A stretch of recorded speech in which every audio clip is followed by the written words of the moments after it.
We're going to kick off this evening with the Pledge of Allegiance. Please join me.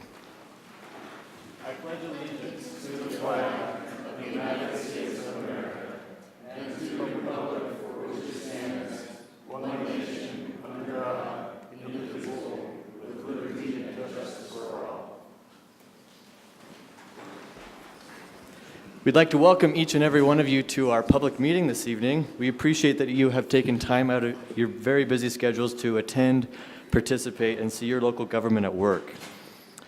I would like to highlight that this meeting agenda includes 3 different parts to reflect the business of the local building authority, the redevelopment agency, and the business of the city council.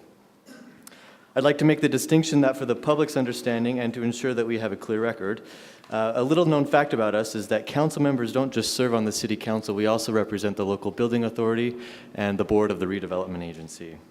When we're elected, we have very many hats. These 3 roles are very important to us as well. To start the meeting, we have laid out some guidelines for decorum and civility to make sure that people feel comfortable and safe to participate when giving their public comment. These guidelines apply whether we're acting as the local building authority, the redevelopment agency, or the city council. First, just be respectful, pretty much. If you have, if somebody else is speaking, try to be quiet and give them reverence as much as possible. We also are in a historic building, believe it or not. The historic furniture needs to be taken care of. Please no standing, please no leaning against decorative pieces. Be careful of the artwork. What else? Also, please do not approach the dais. If you have something to hand out, please give it to one of our staff members who can hand out the flyers to us. Our staff is here to help you. If you need any assistance, they can help you if you just raise your hand. And by way of information, can I have a city council staff raise your hand? I have 1, 2, 3, 4. We also recognize that 2 minutes of comment time probably won't be enough to get all of your thoughts out. Please visit our website or refer to the contact information sheets by the speaker's cards for information about other ways that you can get in touch with council members.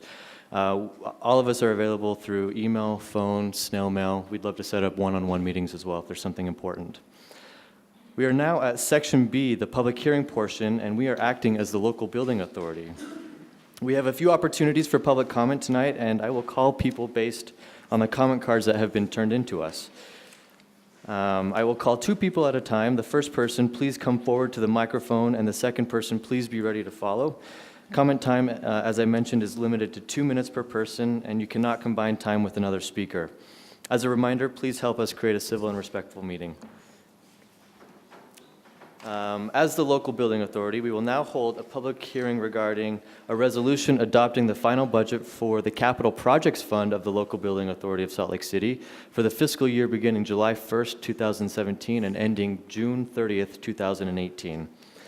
I don't have any cards. Jenny? None? Is there anybody in the audience that would like to speak to this? In that case, I will look for a motion.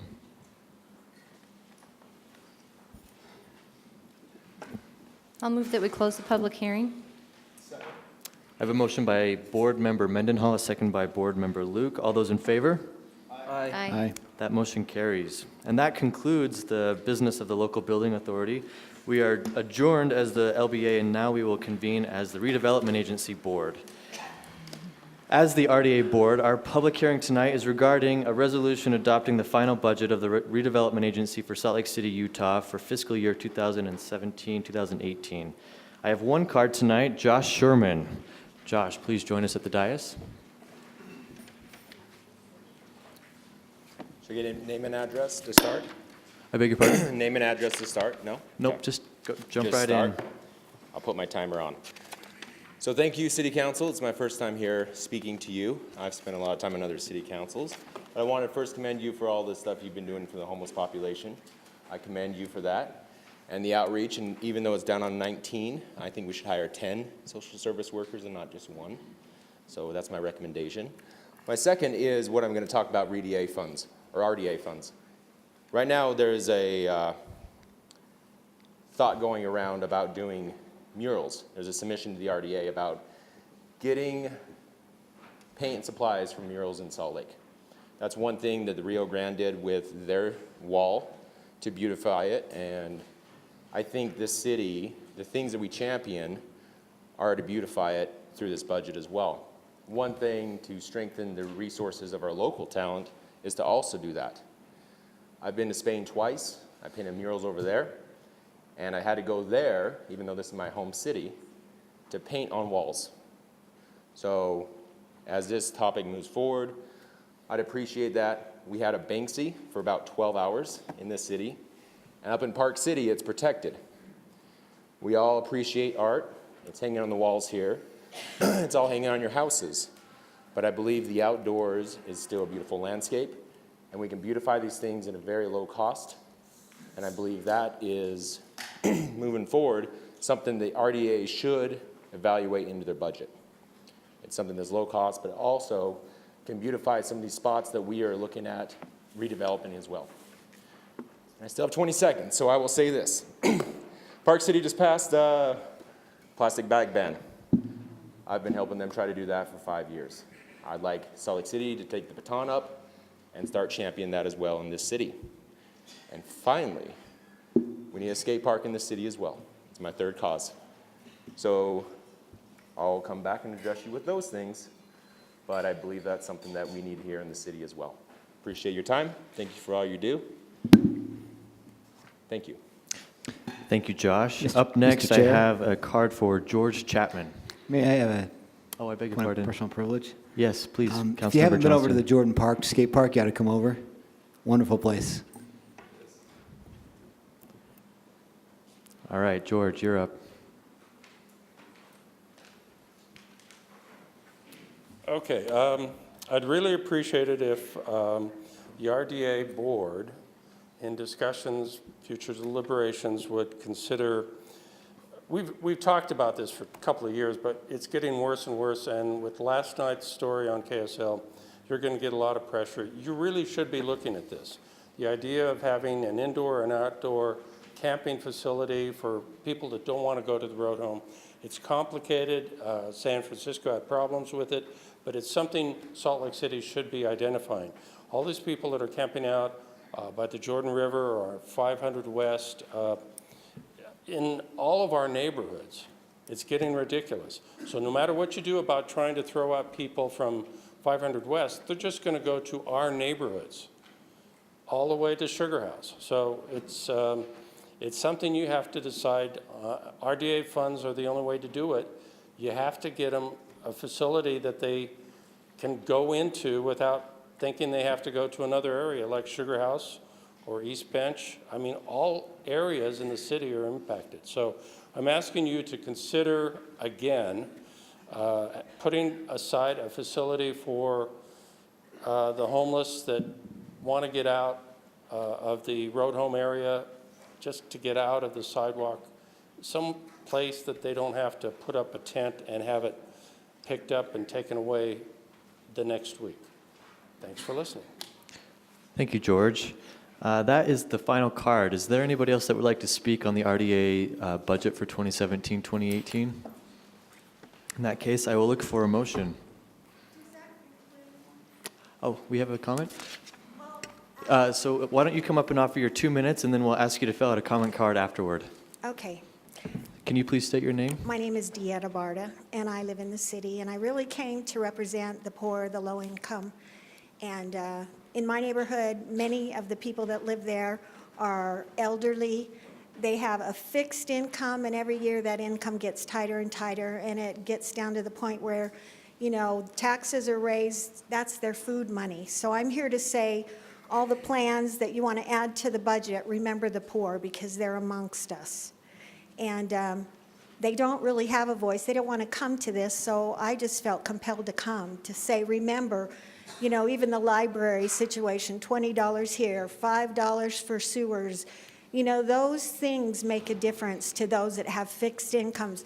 Food is going up. Everything is going up in our world today. And hallelujah for people that have good incomes and will have a nice retirement. I'm just telling you, there's a lot of people that don't.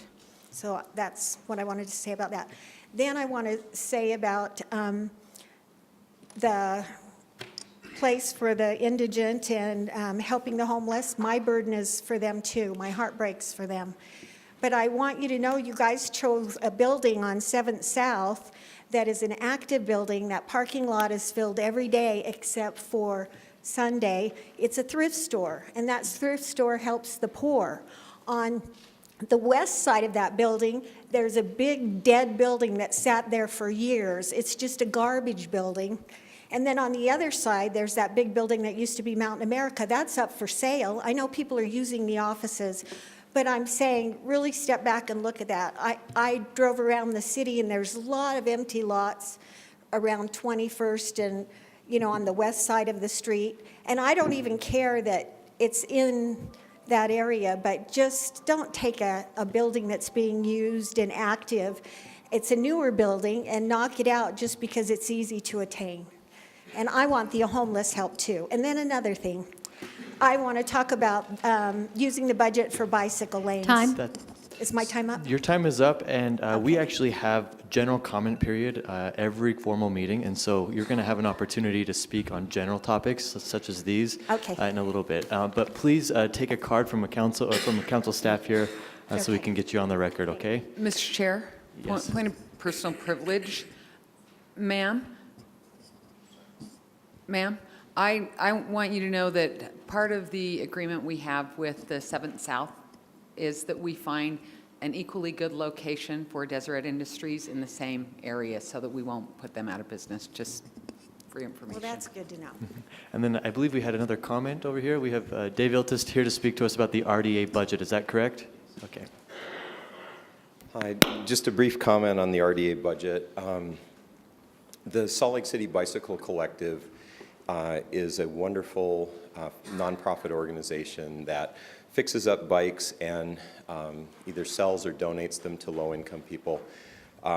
They do not have a permanent home, and the RDA ought to look at finding a permanent home for them, a building for them within Salt Lake City that they can remain in perpetuity, and make them an official city and county transportation provider, and use some of your RDA funds to augment the services, the social services around the Bicycle Collective, and make that fit in with the plans that you have for the various shelters, for low-income people, and for the community at large. Thank you. Thank you, Mr. Iltis. And just a point of personal privilege on that item. As the Vice Chair of the Redevelopment Agency, I would be happy to meet with you and Mayor Biskupski's team to talk about potentially relocating the Bike Collective to our community. Anybody else like to speak on RDA budget this year or this evening? Okay, I will look for a motion. Mr. Chair, I move we close the public hearing. I have a motion by Board Member Mendenhall and a second by, Thank you. I move we continue the public hearing. And I second that as well. Close and continue. Is that, just No, just continue Continue. to another day. thank you, Cindy. All right, I have a motion to continue the public hearing by Board Member Mendenhall and a second by Board Member Luke. Is there any discussion on this? All those in favor? Aye. That motion carries. Mr. Chair, can we- Yes, Board Member may Johnston. we double check back to the local building authority motion as well? I think there was a continuation. I don't know if we did continue it. I motioned closure, not continuation. Right. Do we need to revisit that? Our city attorney pointed that out. Do you, You could either renotice the public hearing and go ahead and have another one like you had planned, or you could, you're about to adjourn as the RDA, you could reconvene as the LBA. Mr. Chair. And have someone withdraw the motion and just, Okay, Mr. Chair, I move that we adjourn as the Redevelopment Agency Board and reconvene as the Local Building Authority Board. second.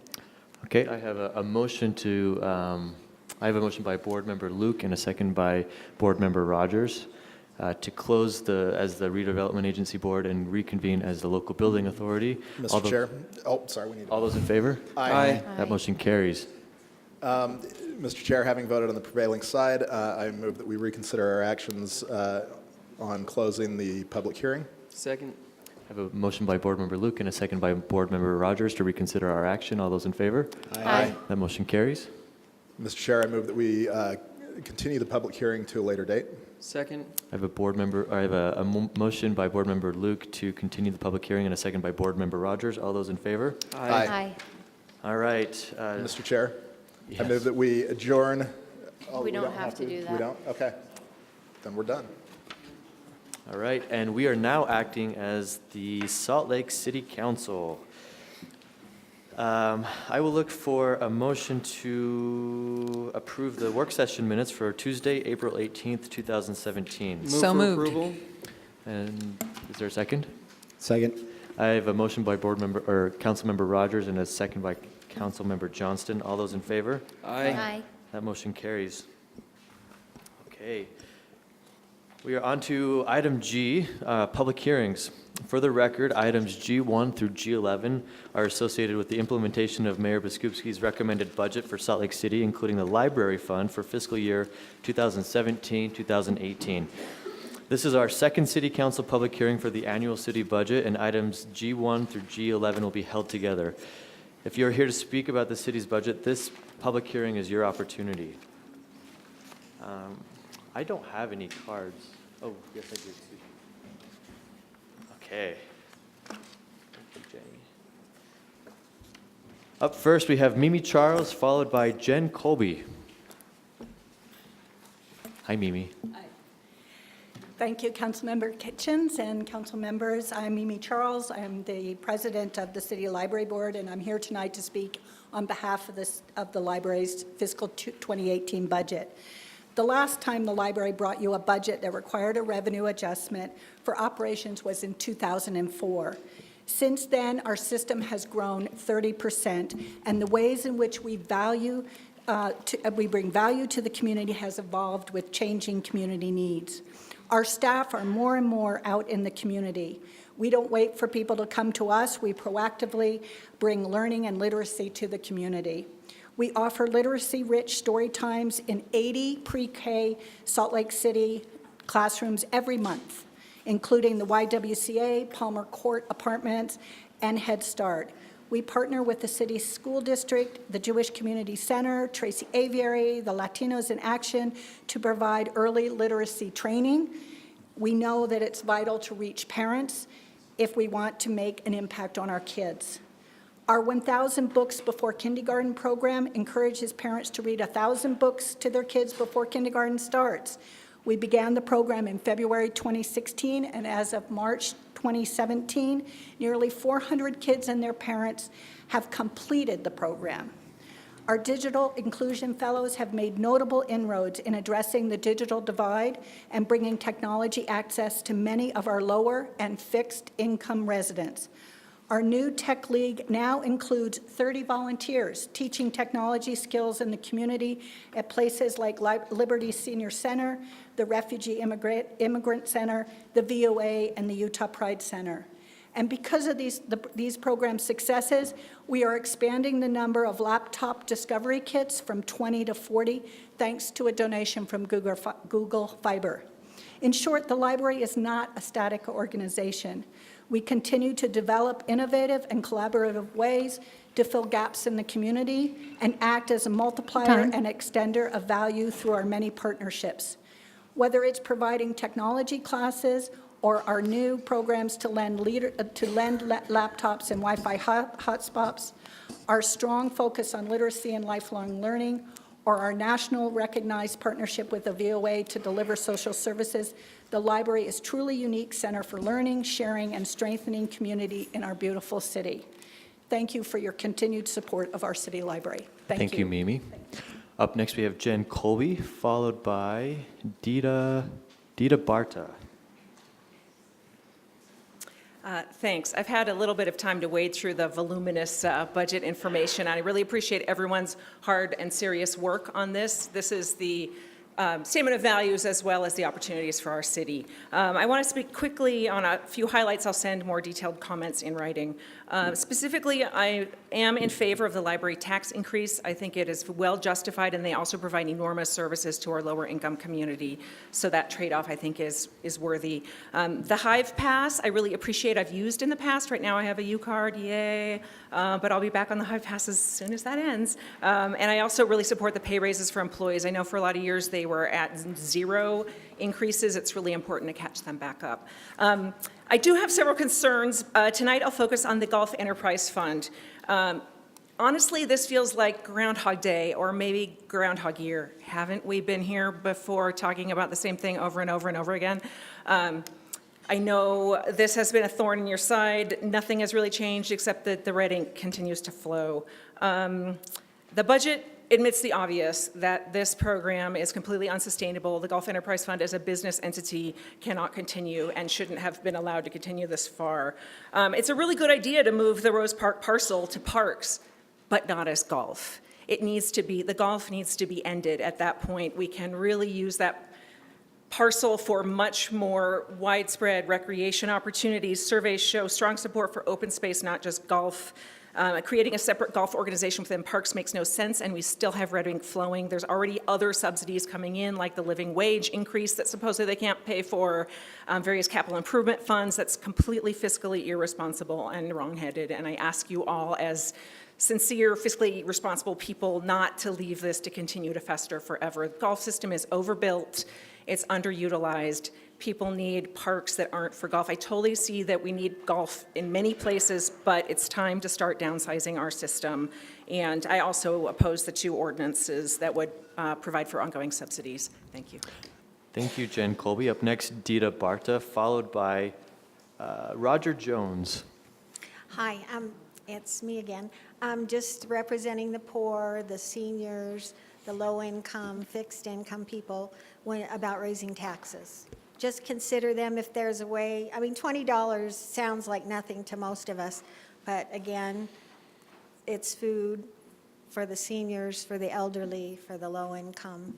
And many of the seniors live below poverty. They may own their house, but the taxes every year go up and up and up and up. So I don't know if there's a way to remedy that and consider them. And then I just wanted to address the bicycle issue. Does that fit into this agenda? I have a lot of friends that do ride bicycles, but I'll tell you there's a lot of us that don't ride regularly. And I've talked to shop owners on 3rd South who are not happy with the way that bicycle situation was set up. It seems to restrict customers and clients that came to them, and that's what they told me personally. I have someone else I know up at the university, and they went to great strides to make bicycle lanes and to fix those roads for bicycles, but the people that use them are not very many. So please know that a lot of people, maybe we're older, maybe, or we have illnesses, whatever, aren't going to be using those, so reconsider. There's bicycle lanes on 8th South, and that works really well, and I've not seen too many problems, but just please don't do what happened to 3rd South. That's all I ask. Thank you. Thank you, Ms. Barta. Up next, we have Roger Jones, followed by George Chapman.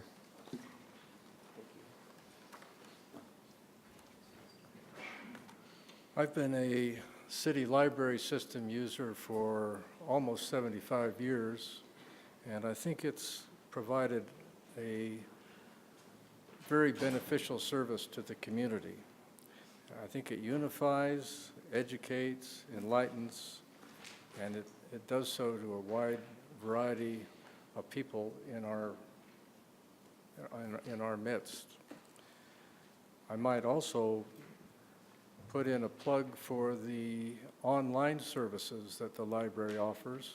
We know how nice the buildings look and how conveniently they are located and how well-staffed they are, but it's good to be aware of the online services that can help in so many ways. So take a chance and look those over, and I think you find yourselves very pleased with what's available to you, from financial services to language improvement, foreign languages, all kinds of things.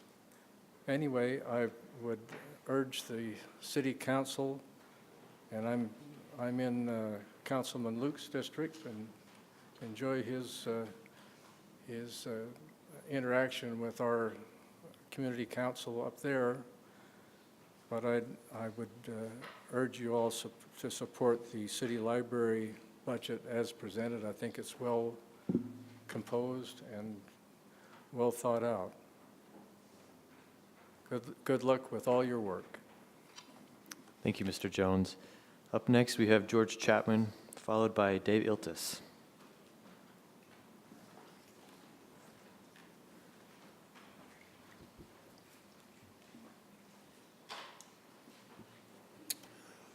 Okay, Lisa, you're absolutely right. The streets don't have enough budget. And thank you for the pictures, but I hope you publicize them with the news. That's ridiculous. We spent $1 million cleaning up and prettifying alleyways, and we have potholes in the streets. That's where bicyclists ride. And if they can't ride on the side of the streets, they're going to ride in the middle of the street, and it's going to cause problems for everybody. So you're absolutely right. But the budget for the public services, which includes streets, is nothing. Did you see anything in the budget that lays out what the streets are going to be charging or what their cost is for patches and stuff like that? I didn't. I couldn't see that. So I think the streets budget needs to be more extensive. And I'd really appreciate it if the prettifying projects are stopped, like 900 West. All that money going for 900 West, that's a great project, but really, is that more important than taking care of all the potholes that we have on the streets that make it really difficult for bicyclists to ride? So, and Lisa, you're also right about the regional athletic complex. That is a drain, almost as big a drain, I think, as our golf courses. And I think we need to find out what the heck is going on, because as near as I can figure, we're spending like 30 or 40% more than we budgeted for that. So heads up. I think you should take the reins and look for an audit or something on that. I'm really concerned about the effort by you, the council, to close golf courses, and at the same time pushing for a parks bond, which is like 1,000 times more expensive than the money we're losing on golf courses. And again, the money we're losing on golf courses is because of the water charges. The water charges for golf courses are way too high compared to every other city or county. And I'll come back for more. Thanks for listening. Thank you for your engagement on these issues, George. Up next, I have Dave Iltis, followed by Debbie Downs. And that's the final card I have. Hi, my name is Dave Iltis. I'm with Cycling Utah. I wanted to address the council. You guys passed a wonderful resolution with the mayor for Salt Lake City to go carbon neutral by, I think it's 2040, 2030. In order to get there, you need to address transportation. Transportation has not been talked about, as far as I can tell, in your resolution, and the two main solutions for getting to be carbon neutral in transportation are walking and bicycling. In order to get there, you need to look at doubling or tripling the budget for bicycling. The rate at which you're going is not going to get you there. Waiting and having a 20-year window on the bicycle pedestrian master plan, it needs to be 5, not 20. And you need to drastically accelerate this through increased funding for bike and pedestrian programs. You need a bicycle pedestrian, or a bicycle program office, not just a coordinator, but a full-on office within transportation. You need to revisit the recreation bond and create a recreational cycling plan that's around that. You also need an economic development plan around bicycling and the outdoor industry in order to change the culture of Salt Lake City for more people to walk and to ride their bikes. Last thing on the expanded funding for bicycling is that you really need to look at the two new shelters within Salt Lake City. They both have dreadful bicycle access. 7th South is prime for putting in lanes tomorrow. You could go in and paint them without doing much of anything. And 3rd West ought to have complete bicycle lanes from 21st South to North Temple. And then lastly, please consider fully ramping up 600 North and the Marmalade District for bicycling, in particular 600 North, which needs a complete redo from 22nd West all the way to 2nd West, and to keep people from dying on that street. So thank you, and please do increase funding for bicycling. Thank you, Dave. Up next, and my final speaker tonight will be Debbie Downs, unless anybody else would like to speak.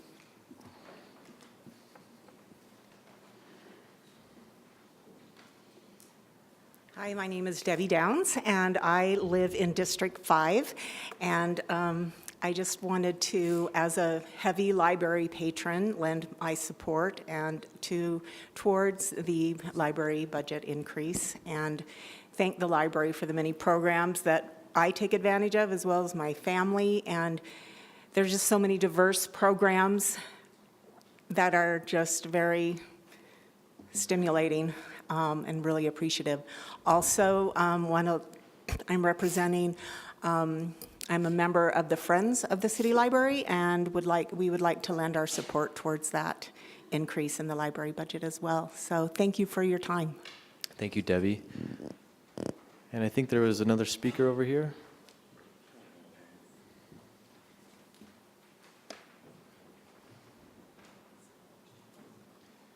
All right, Steve Casaba. Did I say that right? Yes, that's correct. Great. I wanted to speak in terms of the water bill. I've been in Salt Lake for some time at the same location, using the same amount of water. And the bill is, to me at least from my perspective, has been growing in an astonishing rate. And I was wondering if it was possible to set breakers on the rate that it can increase. You know, maybe a nominal amount per decade, or possibly, since they say the desired inflation rate the Federal Reserve says is 2%, maybe at a 2% rate per year, so that it's contained somewhat, because when you have a fixed amount of money, all these things rising can be problematic, and the water bills are very large at this time. Does that make sense? Perfect sense. Thank you. Thank you for your comments to the City Council, Steve. Up next, I have Lisa Hazel, here to speak on the mayor's recommended budget.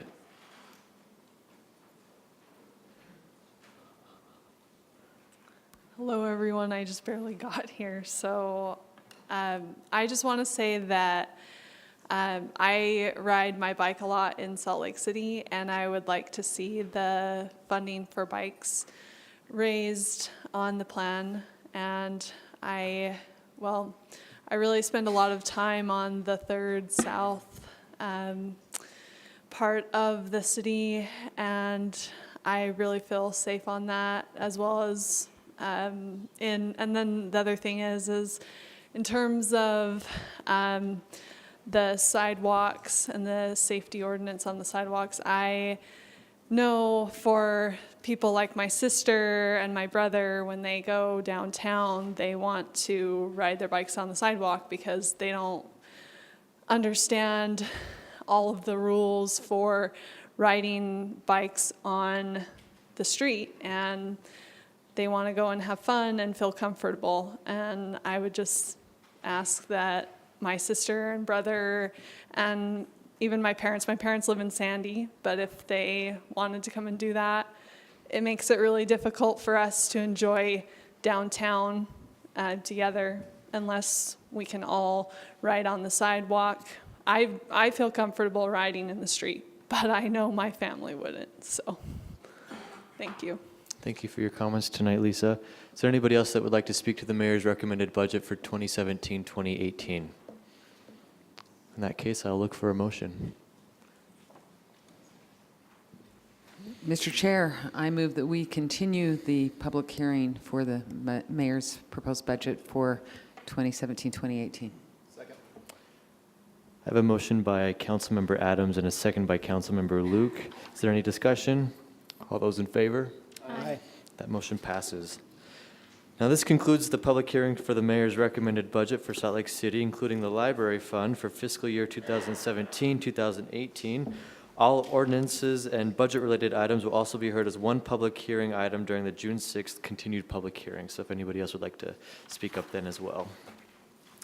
Next, we are still holding this public hearing on item G12 for the 27th Street Cottages rezone that involves an ordinance amending the zoning map pertaining to two parcels located at approximately 868 East, 2700 South, and 2716 South, 900 East, to rezone these parcels from R1 7000, single-family residential, to R1 5000, single-family residential district.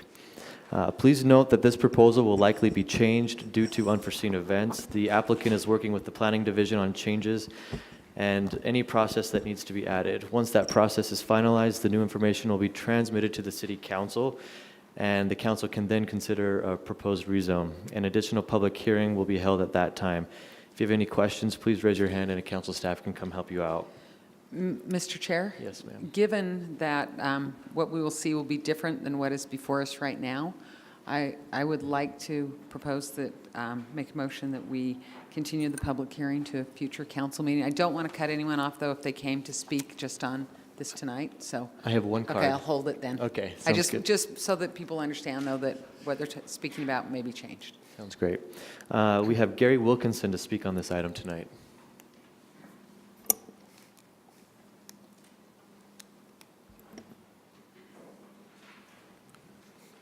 Welcome, Gary. Thank you. My name's Gary Wilkinson. I live at 861 East Claiborne Avenue, which puts me on the corner of Claiborne Avenue and Sierra Park Circle. I've lived there for 38 years before you put Sierra Park Circle in. Single family in that area is probably the best we can hope for.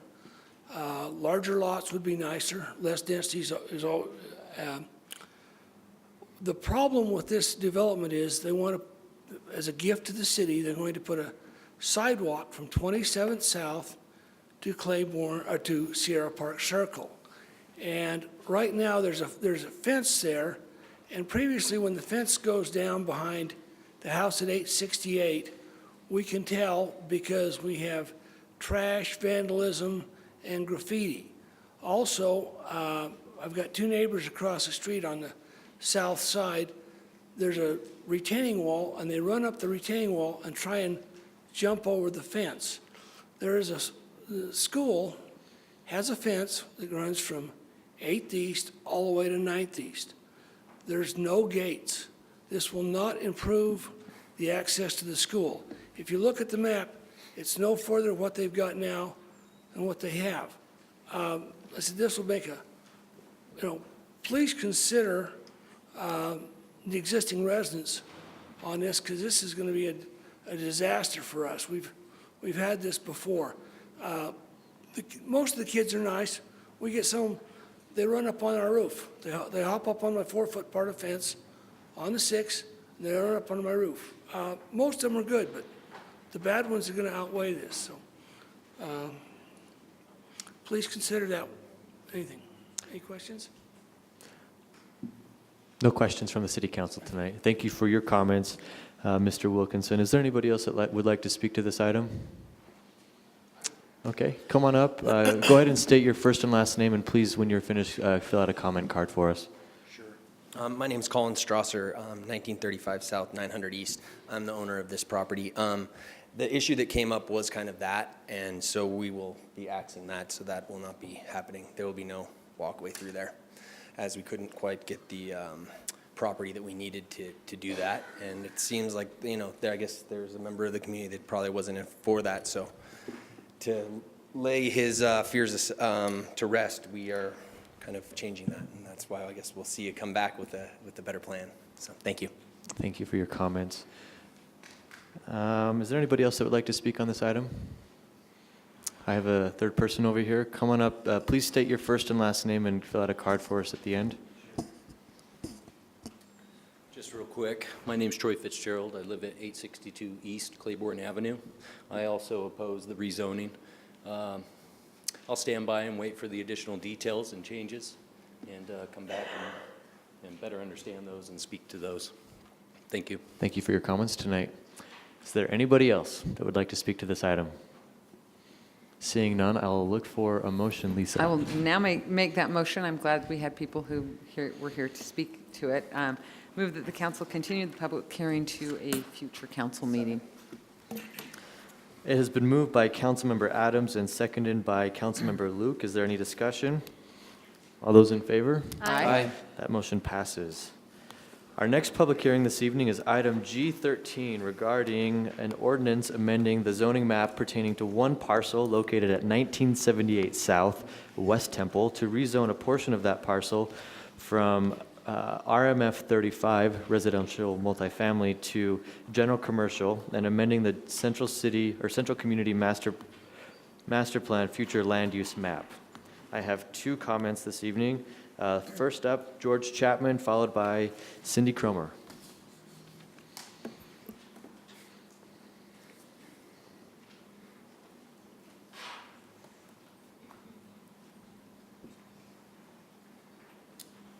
Okay, Bill Davis from the Ballpark Community Council asked me to speak for him. He wants you to know that the Ballpark Community Council completely loves this project and proposal and urges you to rezone the property. Oakland Construction is the owner of this property, and they've been good neighbors, and they're actually helping with the park there. So we want to, Ballpark Community Council wants to encourage you to approve this. Thanks. Thank you, George. Hi, Cindy. Hi, my name is Cindy Cromer, and the subtitle here is Cromer Eats Crow. I don't believe the city has an appropriate zone for commercial industrial uses embedded in a low-density residential neighborhood. I looked at all of the form-based codes. None contemplate a use such as Oakland's. The CG zone certainly doesn't contemplate this kind of application with single-family homes nearby. This is not a commercial industrial area. The corridor along West Temple, south of 1400 South, is mixed use and predominantly low-density residential. In addition to being a great company, Oakland receives positive reviews from the neighbors. The application written by Oakland demonstrates a sensitivity to the mixed-use context of its location. So what's the problem with waving this request through? You don't have the authority to require Oakland to stay at this location in perpetuity. The CG zone allows a future owner to engage in activities and create environmental impacts which are inconsistent with the single-family zoning that you just approved in 2016. In short, I do not believe that a successor to Oakland would be likely to be as good a neighbor as Oakland is, because the CG zone does not contemplate nearby residential uses, which are adjacent in this case. So where's the crow? The only way I can see to protect the adjacent residential neighborhood if Oakland should move is through a development agreement regarding height and potential uses. This is an extraordinary company. I've looked at their yard. There's not a cigarette butt. There's not a derelict vehicle. This is an extraordinary company. You can't clone them. I think you need a development agreement. Mr. Chair. Could we get staff to take a picture of Cindy Cromer with her statement before she Point leaves of the personal building? privilege. Yes, Councilmember Luke, please. The reason that we as a council, we weren't laughing at Cindy, it's just Cindy Cromer regularly addresses the council about the evils of anything having to do with the development agreement.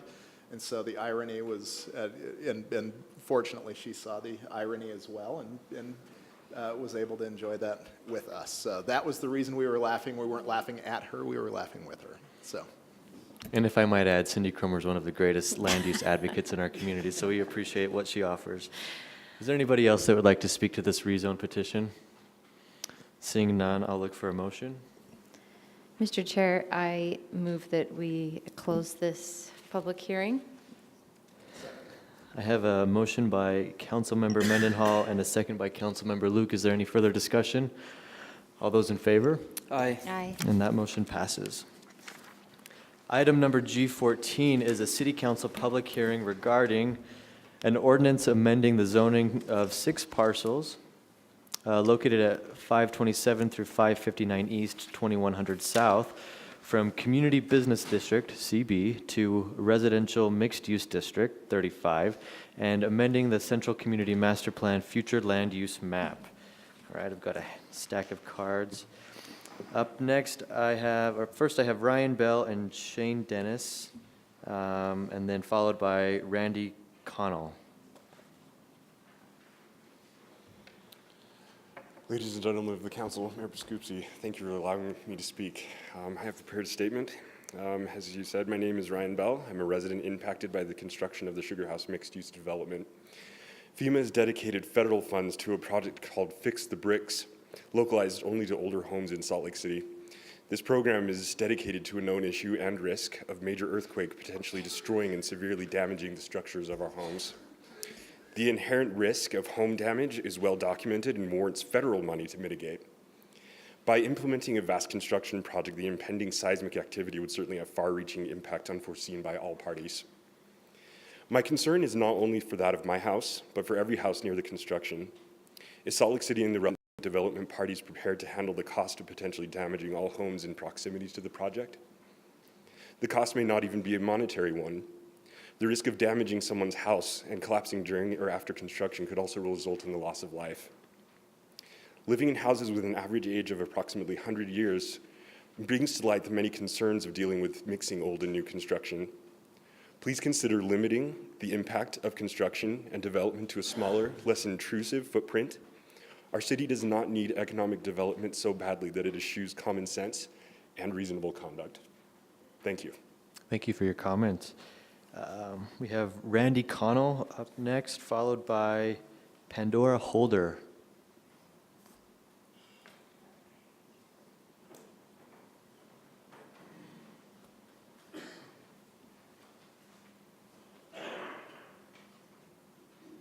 Everybody, good day. My name is Randy Connell. I live at 524 East Redondo Avenue in Salt Lake City. I've been there for 45 years. I'm a retired vet. I've been in the Vietnam War, and I've been in my house forever and ever.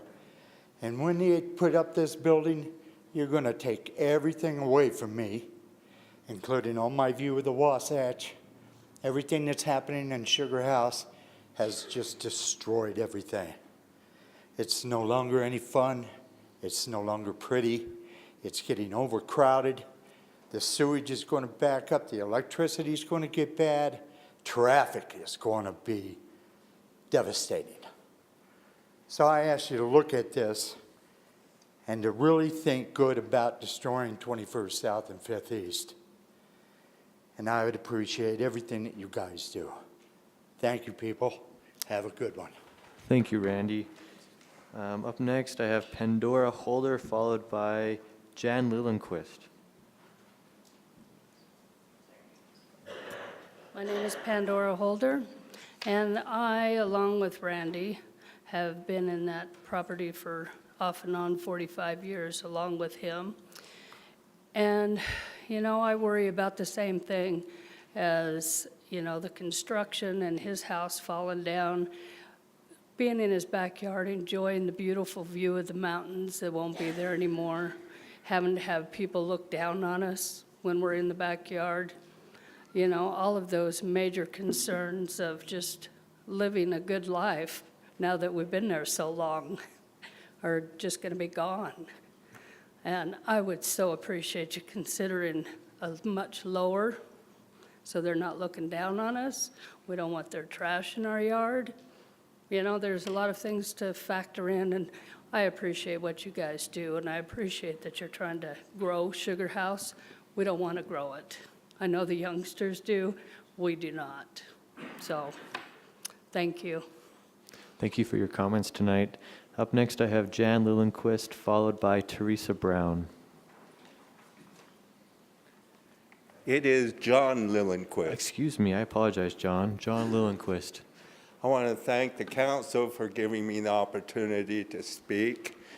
And my concern also go along with Randy and his friend concern about what this project would do to the structures of our homes and how it affect the quality of life. Plus, I want to add, when they built this project, there's going to be retail on the bottom, 2 layers of apartments on the top, and then a 2-layer parking lot in the back. And the exhaust, the air pollution from this parking lot will go into our yards and go to our homes, even more so than we have been getting normally. It's going to increase. And then, as I mentioned, we're not going to enjoy the privacy in our backyards anymore. And then there's the congestion on 21st South, added congestion from the new retail and apartment buildings that they would build. And the traffic is going to be a lot more hectic. And the neighborhood, it's just not going to be the same anymore. It's going to be more, and these apartments usually bring in a crime element, and that's been proven in other cases. And Time. This project is going to take away the view of the mountains that we do have. And I ask the council, please don't let it take place. Don't let this project take place. Please vote against it so they won't succeed. Thank you. Thank you, John. I appreciate your comments tonight. Following John, we have Teresa Brown, then Paul Wright. Hi, my name is Teresa Brown, and I live at 557 Redondo Avenue. I look at this beautiful building, and I think about the history that this building stands for. And our homes stand for things. There's so much history and amazing memories in our homes. And we live in a single family homes, and the more that you move in apartments and put them mixed in with all these homes, it takes away from that personal neighborhood. All the people that you're calling up here are my neighbors, and we've all lived in that neighborhood a long time. I moved into that neighborhood when I was 12, and I'm 53 now. I've lived there a long time. I've played football in the street. I've enjoyed all the neighbors. And to bring all these people, and it feels like you're stacking people on top of people on top of people. And Sugar House is so packed as it is, it's hard to even get in there. Saturday, I was driving through Sugar House, and it was so hard to get around because there was so many people just everywhere, walking everywhere. And to put more and more and more and more into that, it's just chaos. We're already jam-packed as it is. The roads, 21st South is really deteriorating. And what this construction is going to do, shaking our homes, the building of the parking structure and everything, it's going to shake the ground. And a lot of my husband was doing some work on our home, and we're built like on a I want to say like a riverbed kind of, and it isn't as secure as we'd like it to be, but the more that you shake our ground, the more our houses move, and we want them to be intact. Time. Thank you. I appreciate all you do. Thank you for your comments tonight. Up next, we have Paul Wright, followed by Cassie Caps? Excuse me. Good evening. One of our concerns is our property tax, if it would affect that and our home values. We haven't looked into that, so we really don't know. Lighting, how much light will it emit down into our backyards and through our windows? And the traffic's been brought up, exhaust has been brought up. And I just wonder if whoever decides on this project, if they go and look at the area to see how it looks and imagine what it'd be like with that building there, and if they lived there. And I just think they should go take a look at that, and that's about all I gotta say. Thanks. Thank you, Mr. Wright. Up next, I have Cassie Capes. Can you pronounce your name for me? It's Cassie Capus. Capes. Go ahead with your comments. My name is Cassie Capus, and I live at 520 East Redondo Avenue. So I'm here to say that I strongly agree with all of my neighbors in opposing the rezoning. Not only are we concerned about the safety of ourselves and our house, our 100-year-old house, but the traffic as well. More also, I would like to say we will be losing quite a bit with the building of a multi-story structure in our backyard. We will lose significant privacy. We also don't want people peering down at us from above. Loss of property value, loss of sun for our garden and our things growing in the backyard, and also the loss of the view of the Wasatch that we've been enjoying. I would like you to consider our comments. Thank you. Thank you for your comments to the City Council tonight. Is there anybody else that would like to speak to this item? Yes, sir, come on up. Were you joint on this other comment card? I was with Ryan, yeah. All There right. wasn't a card out there. My name is Shane Dennis. The same thing with what everyone else has said. My biggest issue is with that development is on 21st. It's just it's 4 lanes, but there's no turn lane. There's no way to get into that building. They're going to basically, if they want to go around the block, they're going to go right down our street, which is just going to cause more traffic and more safety concerns. I'm not against the development of that block. I want to see those parcels developed. It's just having a multi-story structure in that area just doesn't make a lot of sense to me as far as when you've got a 10-story structure going down the street, going up, and a lot of other residential going up. This easily could be just restaurants and retail maybe on the bottom, just a one-level thing. That would be better than having a multi-story residential unit. Thank you, Shane. Is there anybody else that would like to speak to this rezone? Yes, sir. Please come up, offer your name, and then if you could fill out a comment card at the end. Thank you. My name is Taylor Florence, and I'm the president of Myriad Capital, which is a small family-owned real estate investment company. We're the owner of this property. This rezone request is our request. We have been working on this request for over a year. We have had an opportunity to listen to many comments from the folks that live on the street behind 21st South, or the block behind. And I want to assure everybody here that any development at that property would certainly be sensitive to all of those concerns. But I also want to point out that this is a rezone request. And these properties, this area is currently zoned community business. We are seeking to rezone it to residential mixed use 35, which we believe would be more in keeping with the current use of the property. But the point that I want to make is that this is a rezone request.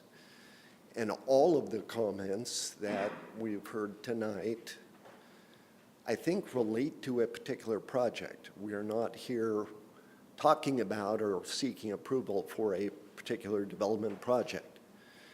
We have been working with Alec Harwin, our representative, who is a very skilled developer. Any development that occurs at that property would be sensitive, would be smart, would be progressive. Everybody in my family and in our group are Salt Lake born and raised. So we understand the area, understand the sensitivities. But the important point to remember is that we're not talking about a particular project, we're talking about a rezone request. And, Time. And that requested change will create greater setback and only, as I understand it, a 5-foot increase over the current community business, which could be achieved nevertheless with a conditional use permit. So I very much appreciate the council's deliberate and thoughtful consideration of our request. If there are any questions, I'd be happy to answer them. Thank you for your time. Thank you. This is not a dialogue, unfortunately. Is there anybody else in the audience that would like to speak to this item? I have somebody over here. If you could provide your name, first and last name, and then fill out a comment card at the end, that would be great. My name's Lisa Hazel. What I wanted to say about this is the rezoning from from commercial to residential. Yes, it's true. It might be just rezoning, but what will happen after this rezoning is just like the previous people that have been speaking that live in this area are going to be, they're going to then have to deal with the next step, which is going to be that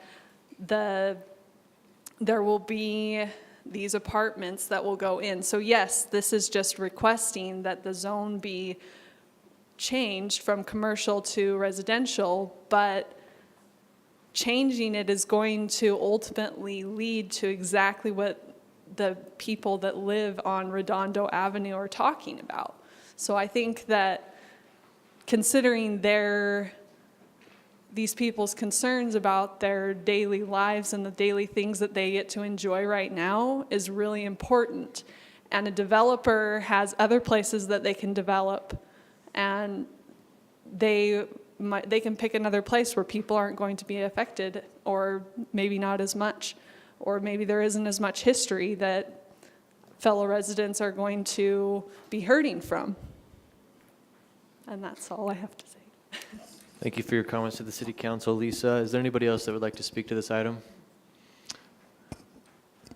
Please state your first and last name. Yeah, I'm Alec Harwin, and I just want to say that under the current zoning that we have in place, we could tear down the building and develop closer to the property line and be at 30 feet in height. And now with this new zoning, we're proposing it would take the setback farther back from the neighbors and give them more space. And I think the height would go up 5 feet. So I think that it's a better zoning for the neighbors than what's currently there. Thank you. Thank you for your comments to the City Council. If I could just take a quick moment of personal privilege and acknowledge that, our city is growing rapidly, and this tension between development and existing neighborhoods is just going to continue. So I would recommend to the developer to ensure that you're looking at real community engagement as you are applying for this rezone application, because there's a lot of anxieties in the community. So with that said, I will look for a motion.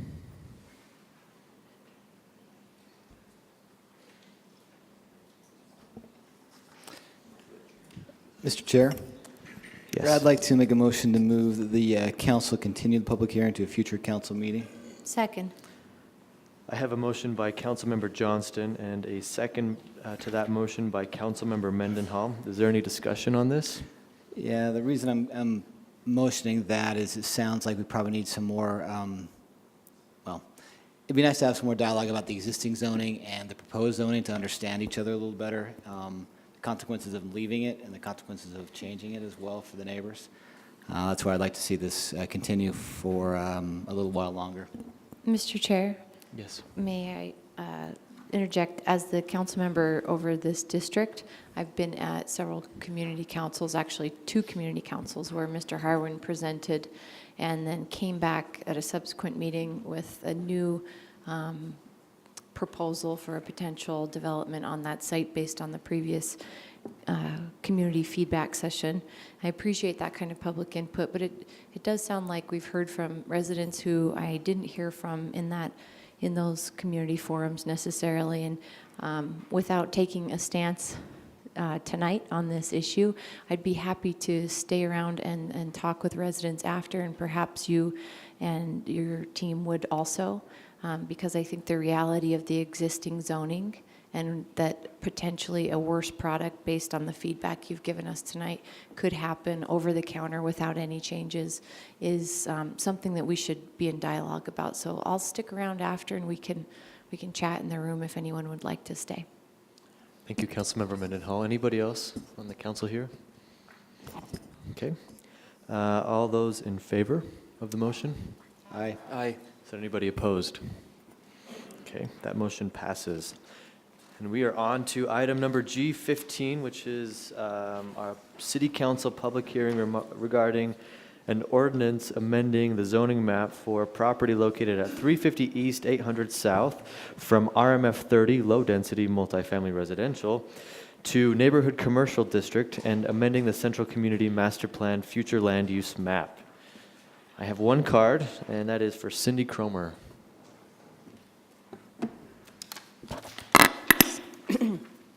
So my name is Cindy Cromer, and if I were to write a book about my adventures in land use, it most certainly would be entitled Unintended Consequences. No one intends to remove units of housing right now in Salt Lake. Furthermore, the applicant has done an excellent job remodeling the building, and she has a business plan which is likely to contribute positively to the neighborhood. We will, however, eventually lose the housing currently on the property, and we will do so without any contribution to the Housing Mitigation Fund. This loss can occur without notice once you change the zoning. The commercial space is simply too small for the overwhelming majority of businesses, although it does work for this property owner. I speak from over 40 years of experience leasing a 1,200 square foot commercial space. I also know what it takes to create a new unit of housing in this city. I'm not arguing against the rezoning. I'm just urging you to recognize that there's a cost associated with it, and it's the loss of the unit of housing currently on the site once it's rezoned to CN. Thanks. Thank you, Cindy Cromer. I encourage you to write that book. Is there anybody else that would like to speak to this item, this rezone? Okay, in that case, I will look for a motion. Mr. Chair, I move the council close the public hearing and defer action to a future council meeting. It has been moved by Councilmember Rogers and seconded by Councilmember Luke. Any discussion? All those in favor? Aye. That motion carries.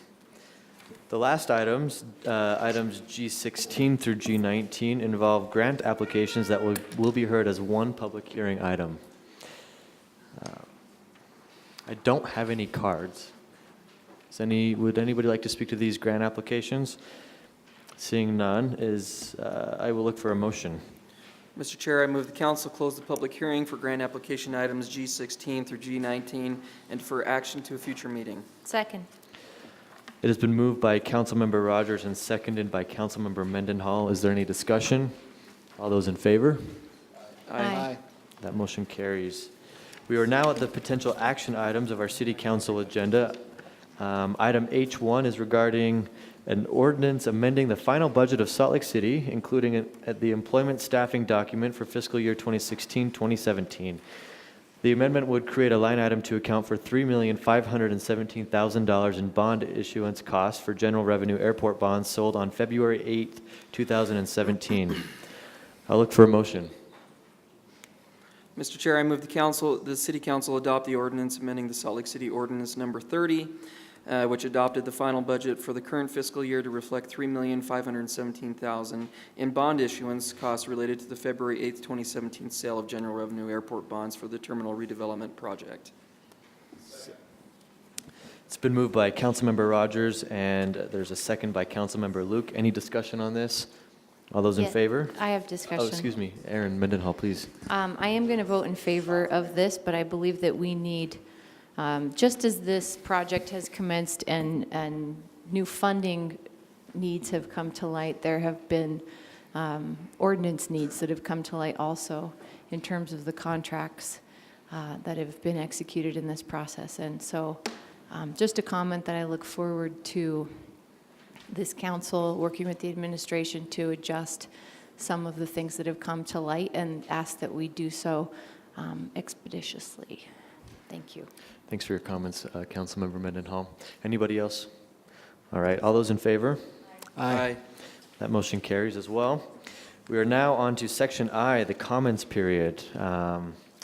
We are now moving to comments to Mayor Biskupski from the City Council. Thank you, Mayor Biskupski, for joining us tonight. Is there any comments from the City Council members? How was your bike ride today? Excellent. Will you do it again tomorrow? Taking my kid to the pump track. That's a good bike start. That's good. Anybody else? Okay. Also, thanks Patrick Leary for being here. We will next be taking general comments tonight. I will call people 2 at a time. Just like with the public hearings, please have the first person come up first, followed closely thereafter by the second. Up next, we have Douglas Cotan, followed by Katie Storr. Welcome, Douglas. Thank you. Well, first of all, I would like to say to the mayor that I heard your comments at the library on YouTube, and when I was younger, I was bullied myself, both in New York State and here. That's one comment. Secondly, I will say that, Aaron, there's a possibility, if housing improves, I might be moving into your district. And also, would the city council ever consider moving comments to the city council to about the third or fourth area? Also, these pages need to be numbered, because I tried to find section G, I couldn't find it. So if you people would number these pages like they used to, it would be better for me to follow along.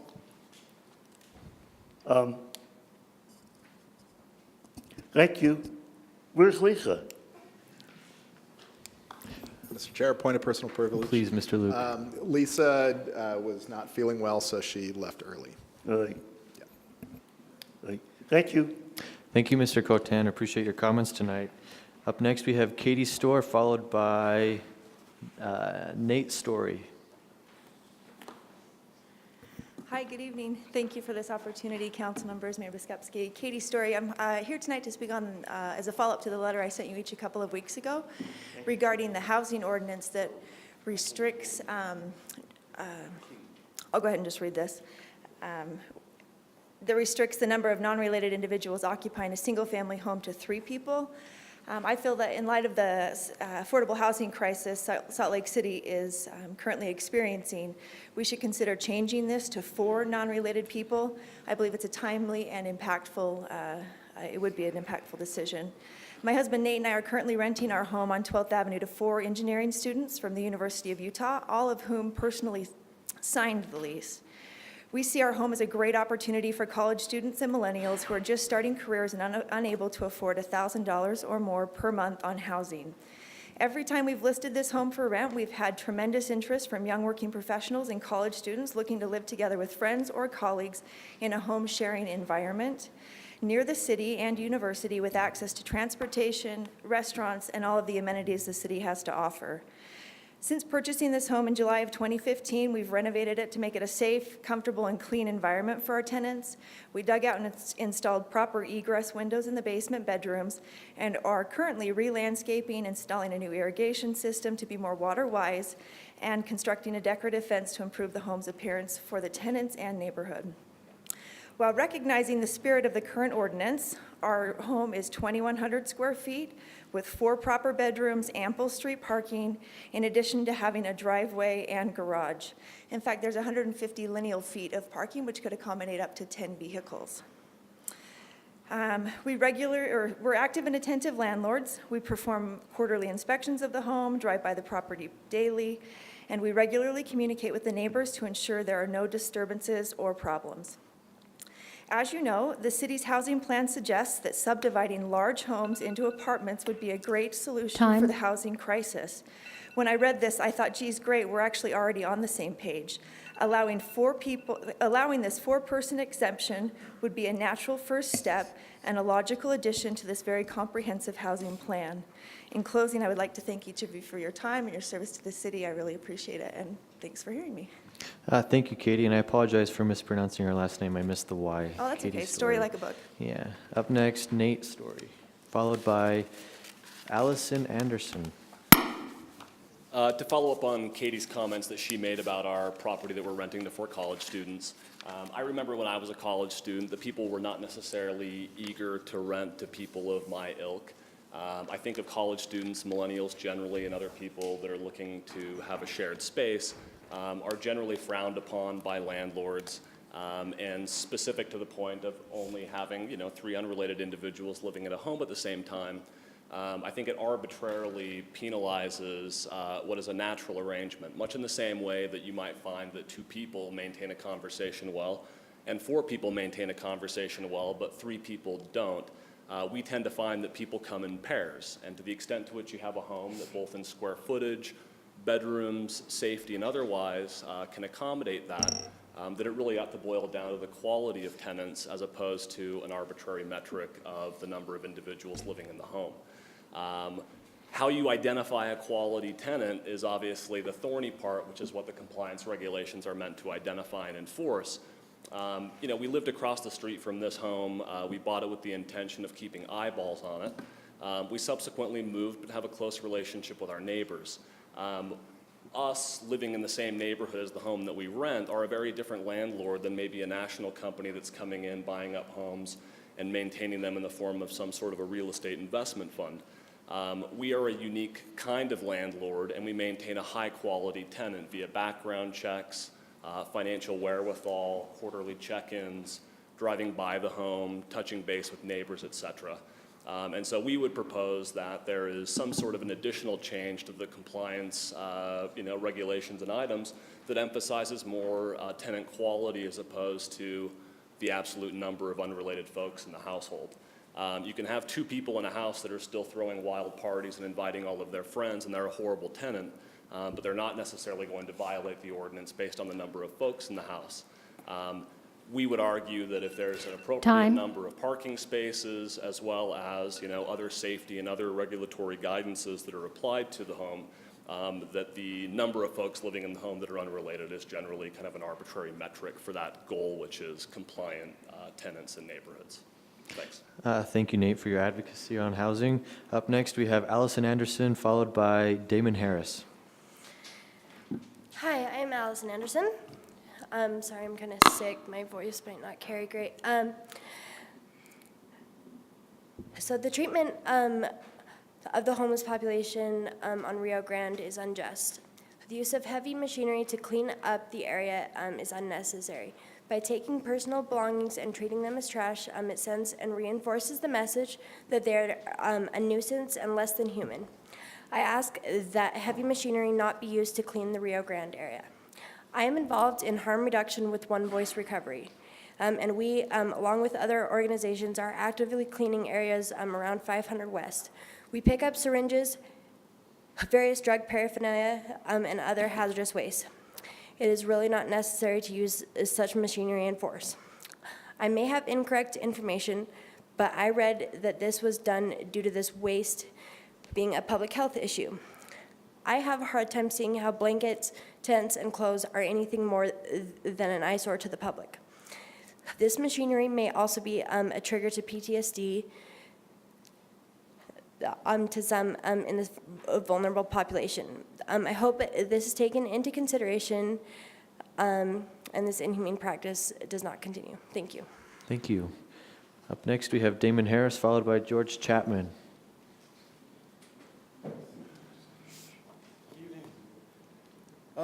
So just to piggyback on what Allison said, So I had an opportunity to be down there. Like, I'm also part of Needle Exchange down there. We also, you all get the philosophy of harm reduction. I had an opportunity to film that whole episode, right?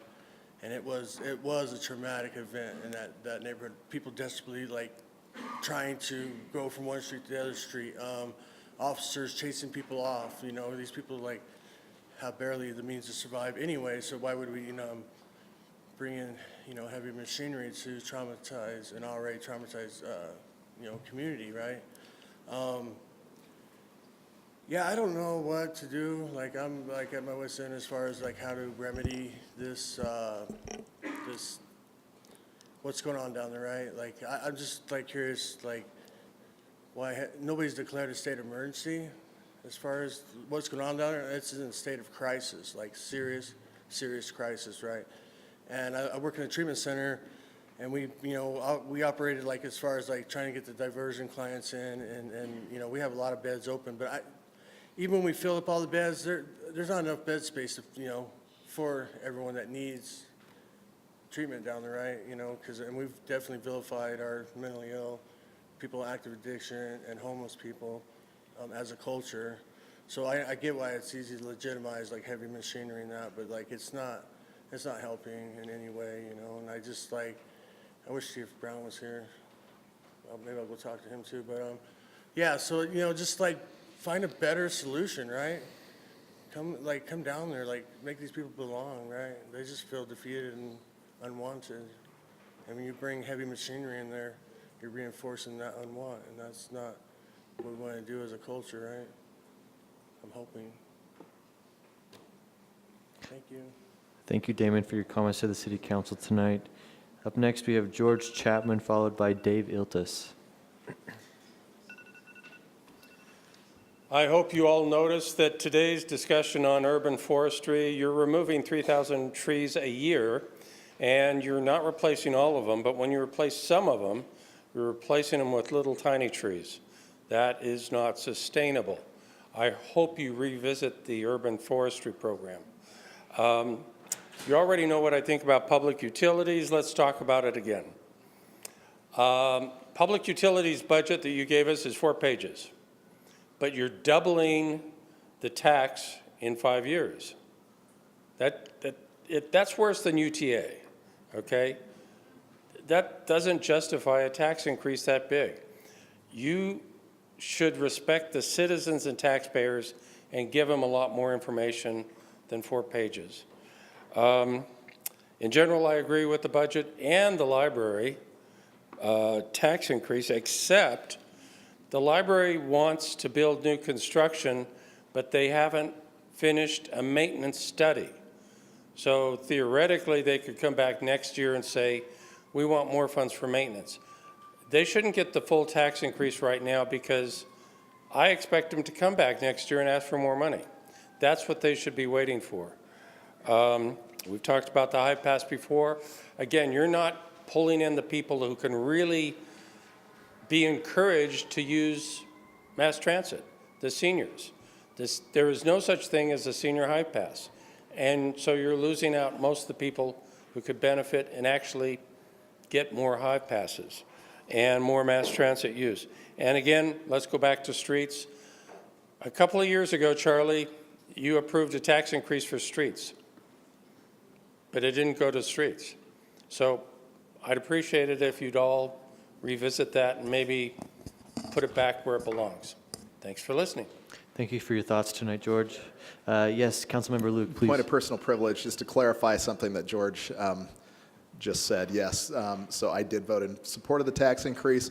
It did go to streets the first year. It was then, that money then went to employee salaries, which was also a very important and underfunded issue the next year, something that I didn't necessarily agree with. But going back, you can't have it both ways, where we, fund public safety officials, and then take money away and have it go back to streets. It put us in a very bad position, which is why I think myself and others are going to be very, very. Anytime we hear, the possibility of increasing taxes, we take that very seriously because we don't want to end up having the same problem that we did before. So, thank you, Mr. Luke, and thank you, George. Up next, and my final card is for Dave Iltis. Hello again. My name's Dave Eltis. I live in Salt Lake City. First thing, just very briefly wanted to say thank you to the mayor for coming out on the Mayor's Bike to Work Day, and for Derek Kitchen, who came out, and everyone else who did as well. It was a good turnout. Johnston, too. And Andrew, it was a good turnout, and it was really nice to see that, and great move forward, and the new pump track is really awesome. So I wanted to talk about something that's not about bicycling, and that's the slow and steady push towards LED street lights. These are going in, and I really don't think there's much thought as to how these are going in. Yes, they are good in terms of energy savings and in terms of cost savings in the long run. However, they are extraordinarily bright. They're going to impact Salt Lake City's skies at night. They're in opposition to sort of dark skies initiatives. The color is wrong. They're not the soft yellow color that we have in the sulfur streetlights that you currently have. And the whole program needs to be rethought. I don't think anyone's paying attention to this. I did tweet to the council and got a response. The response has a number of false pieces of information in that, and it was just completely inaccurate. So it's clear that Public Works is not paying attention to what they need to be paying attention to on this.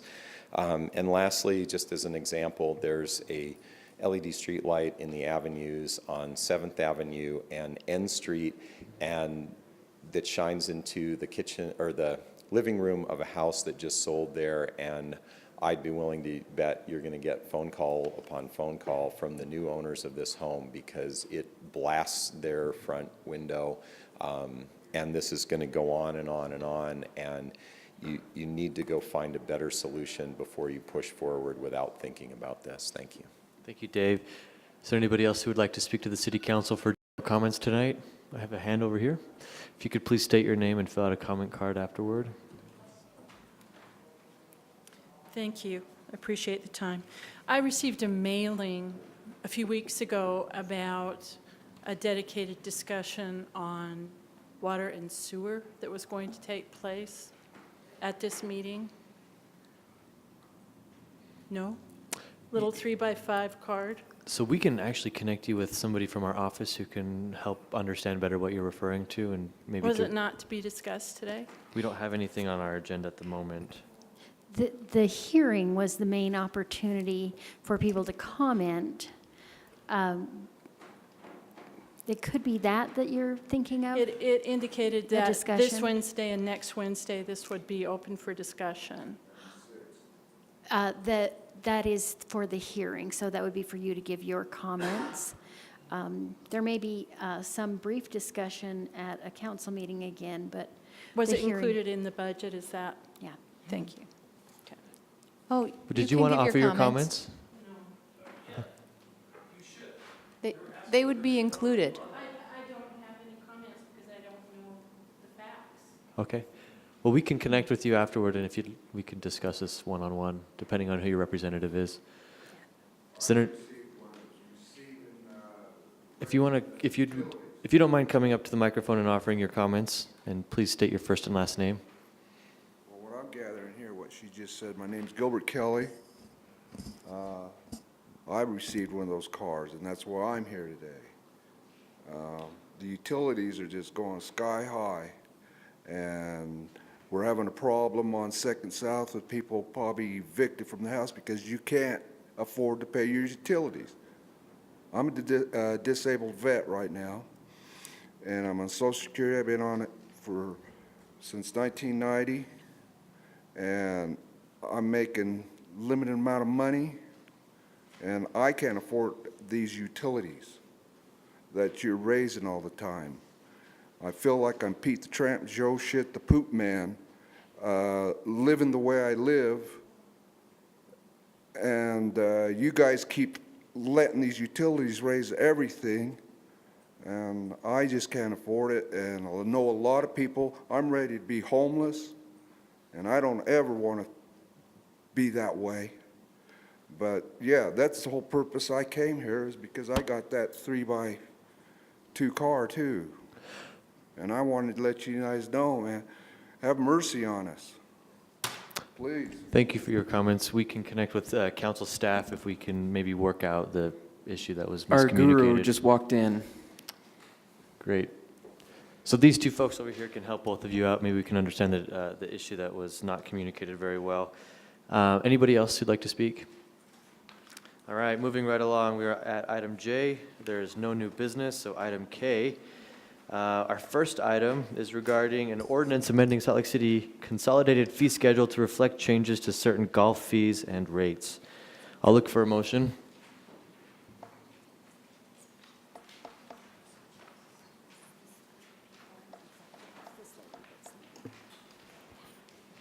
We have a motion?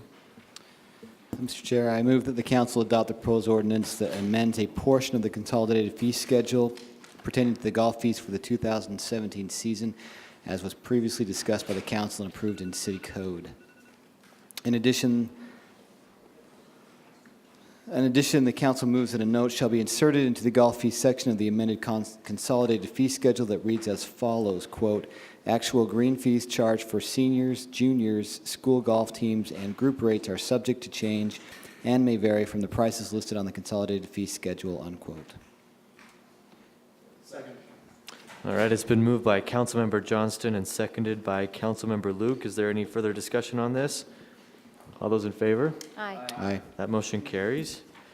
Our second unfinished business item tonight is regarding a resolution regarding the Tax and Revenue Anticipation Notes Series 2017.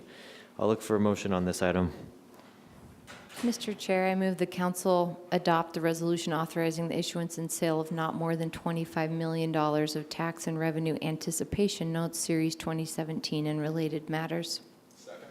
It's been moved by Councilmember Mendenhall and seconded by Councilmember Luke. Is there any further discussion on this item? All those in favor? Aye. That motion passes. And we do not have a consent agenda this evening. This concludes our formal council meeting. I want to thank everybody for joining us this evening and offering all of their thoughts. This meeting will now stand adjourned.